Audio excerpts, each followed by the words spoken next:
Rancangan Undang-Undang Energi Baru dan Terbarukan atau RUU EBT yang membahas transisi dari energi fosil menjadi energi terbarukan tengah digodok oleh pemerintah dan juga DPR. Namun beberapa pasal yang dirumuskan parlemen masih memunculkan sejumlah persoalan. Tidak hanya beban yang harus ditanggung pemerintah dalam anggaran pendapatan dan belanja negara, tapi juga soal pembelian listrik energi baru terbarukan oleh PLN.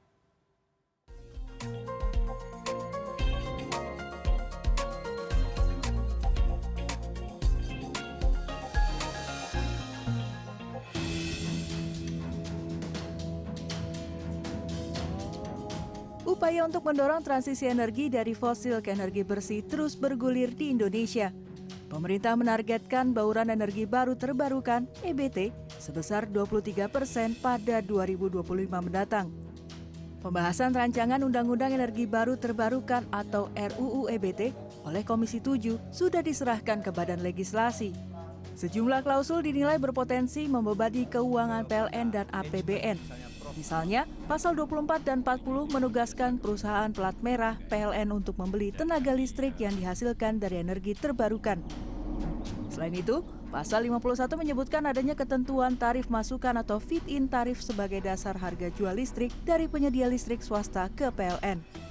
Beban besar untuk menopang transisi energi tak bisa sepenuhnya dilaksanakan dengan mengandalkan APBN.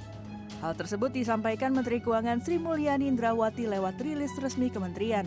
Menkeu mengatakan, APBN tidak bisa berdiri sendiri memuluskan transisi energi demi memangkas emisi dari sektor energi dan transportasi. Ekonom Indef Abra Talatov menjelaskan, kondisi APBN dan keuangan BUMN PLN masih berat apabila harus ditambah beban kewajiban pembelian listrik yang dihasilkan dari EBT.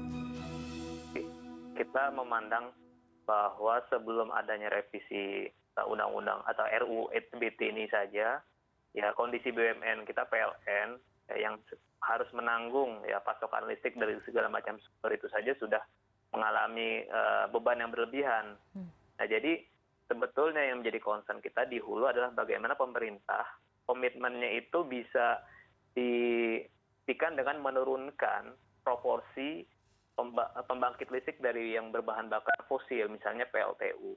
Nah, karena kan ini kita seolah-olah sedang dininak-bobokan dengan masuknya sumber EBT, misalnya dari PLTS, yang dari Kementerian SDM sendiri juga dengan penuh keyakinan mengatakan bahwa ini tidak akan berdampak signifikan terhadap keuangan negara maupun PLN, karena hanya ada tambahan 0,1% terhadap oversupply.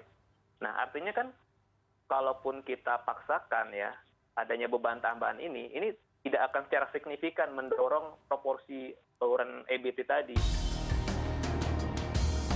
Abra mengaku setuju dengan transisi energi listrik dari fosil ke EBT, tapi tak mau Indonesia hanya dipandang sebagai pasar oleh produsen alat dan infrastruktur pembangkit energi bersih tersebut. Komaydi Notonegoro, Direktur Eksekutif Reforminer Institute juga setuju dengan transisi energi fosil ke EBT di Indonesia. Hanya saja menurutnya, transisi harus dilakukan secara hati-hati dengan memperhatikan aspek ekonomi dan lingkungan. Yang perlu kita pahami, ini adalah transisi, bukan revolusi. Jadi memang harus dilakukan secara bertahap, segala sesuatunya harus dihitung secara detail. Bahwa tujuannya bagus, iya, tapi di dalam pelaksanaannya ada resiko-resiko yang perlu kita mitigasi dan yang perlu kita minimalkan.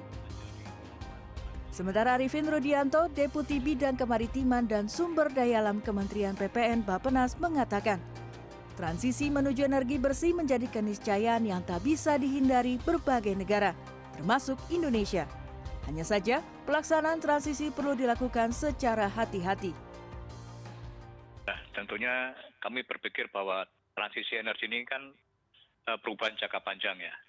Jadi kita tahap per tahap kita hitung betul secara detail bagaimana dampak terhadap fiskal, dampak terhadap masyarakat dan lain-lain. Memang dalam jangka pendek ini potensi pembekaan itu juga akan terjadi. Tapi kalau kita tidak mulai dari sekarang, kita akan semakin terlambat lagi.